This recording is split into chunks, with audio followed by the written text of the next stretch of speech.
This week's tool is Poeticism, and why it is important to have the ability to harness your life's poem as part of your success, and how to utilize this gift once I've demonstrated to you that this is a great tool for your brand. I think that some people have an ear for creation and some people have an ear for criticism, which I think you can either translate ideas through music or you can translate ideas through language about the music. Mm-hmm. And early on it was very evident to me that I did not have the ability to compose or translate thought or feeling through musical notes. I tried to play trumpet when I was younger, and just I didn't like the practice. Okay. I didn't like practicing it at all.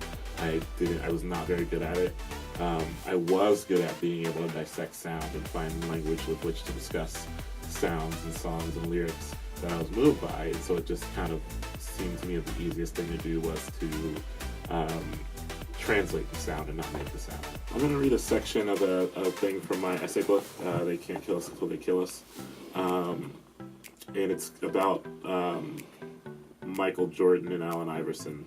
No one would ever call Michael Jordan a thug, a label Iverson was saddled with from the first stages of his career and probably for much of his life before he entered the NBA.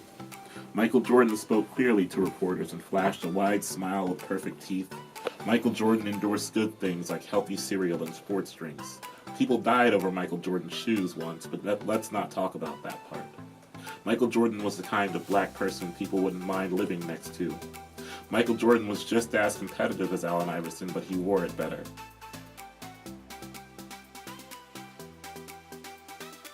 How does one remain poetic about life and just being able to produce when they have so many things demanding their attention? How do you do it? I committed myself to getting at least 7 hours of sleep every night. Okay, good. Like in the middle of last year.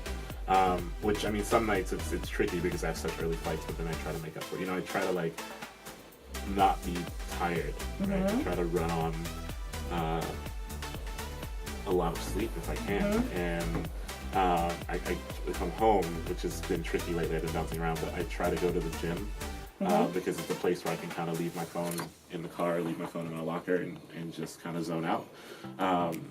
And so I in my days that are busy, I try to build small and kind of brief sanctuaries inside of them where I am only answering for myself and no one else. And I think that is a really propelling force so that when I return to the work, I'm excited to go back to it. So you're a big fan of Ohio. I am. And everywhere you go, I saw that you had written somewhere in Chicago just the other day, Ohio. Last night. Last night.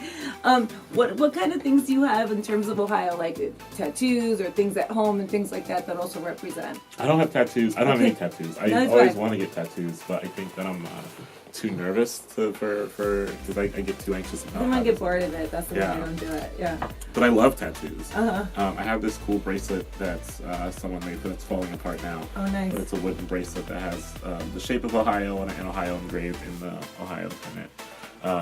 And that means a lot to me. I need to get a new one. Oh, that's nice. But I like it a lot. Okay. I know that we are very, very grateful that you continue to represent Ohio, and thank you for coming here on Young today.